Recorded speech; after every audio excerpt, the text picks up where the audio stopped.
Mis hermanos de la Iglesia del Sembrador, que Dios les bendiga grandemente. Como siempre, llevando adelante este precioso tema que tenemos en esta ocasión relacionado con el pecado y todas sus consecuencias. Ya hemos visto a través de toda esta enseñanza, ¿no es cierto?, todo lo que trae. Hemos aprendido del pecado, cuáles son sus consecuencias, cómo nos separa de Dios, cómo nos aleja, no nos permite disfrutar de la presencia bendita y divina de Dios. Y tenemos, ¿por qué? Porque el pecado es una ley poderosa que nos aleja de Dios. El apóstol Pablo en Romanos, en el capítulo 7, del versículo 15 en adelante nos dice: porque lo que hago no lo entiendo, pues no hago lo que quiero, sino lo que aborrezco, eso hago. Y si lo que no quiero, esto hago, apruebo que la ley es buena. De manera que ya no soy yo quien hace aquello, sino el pecado que mora en mí. Y yo sé que en mí, esto es, en mi carne, no mora el bien, porque el querer el bien está en mí, pero no el hacerlo. Porque no hago el bien que quiero, sino el mal que no quiero, eso hago. Y si hago lo que no quiero, yo no lo hago yo, sino el pecado que mora en mí. Así que, queriendo yo hacer el bien, hallo esta ley, que el mal está en mí. Porque según el hombre interior me deleito en la ley de Dios, pero veo otra ley en mis miembros que se rebela contra la ley de mi mente y que me lleva cautivo a la ley del pecado que está en mis miembros.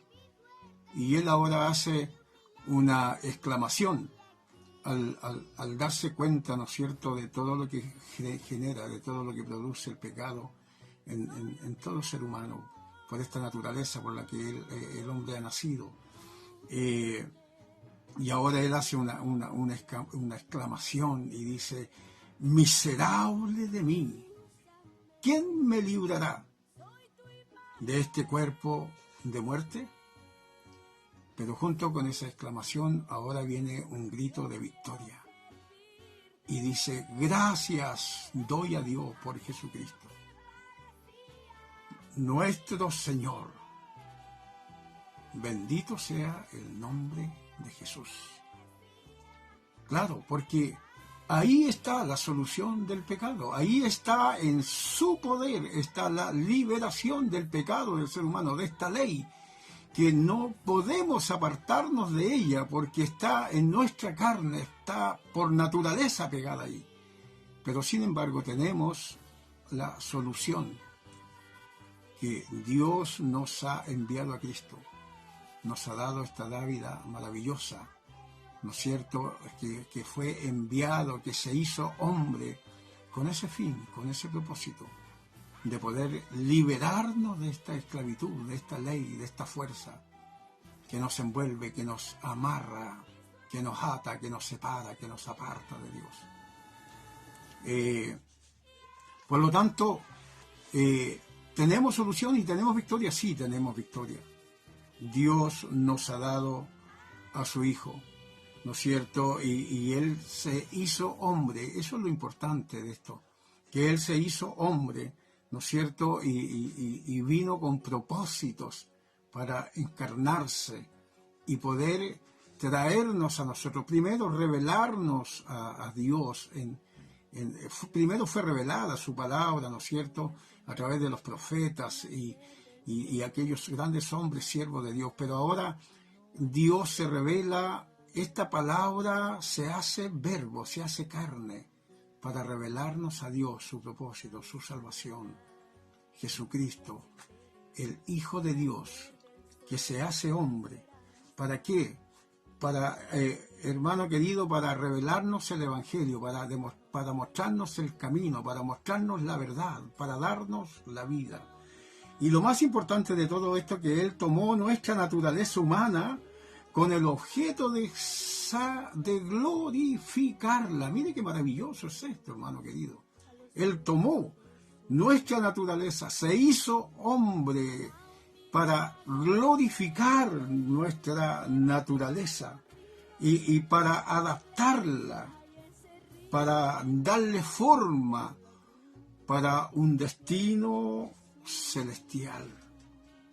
Por lo tanto, hermano querido, podemos ver entonces la maravillosa obra que hizo Cristo el Señor. Para eso se encarnó, para eso nos dio Dios a su Hijo, para glorificar este hombre caído, este hombre destruido. Él vino a levantarlo, Él vino a glorificarlo. Que Dios nos ayude.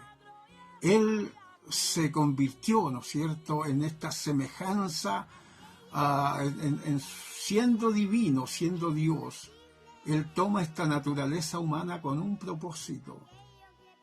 El Hijo de Dios se convirtió en el Hijo del Hombre, con el objeto de que los hijos de los hombres pudieran convertirse en los hijos de Dios. Por lo tanto, con mucha razón exclamaba el apóstol Pablo en Romanos capítulo 7, donde hemos leído: pero gracias doy a Dios por Jesucristo nuestro Señor, porque Él tomó esta naturaleza humana, se hizo hombre, para que nosotros como hombre pudiéramos ser glorificados y pudiéramos ser también convertidos en hijos de Dios.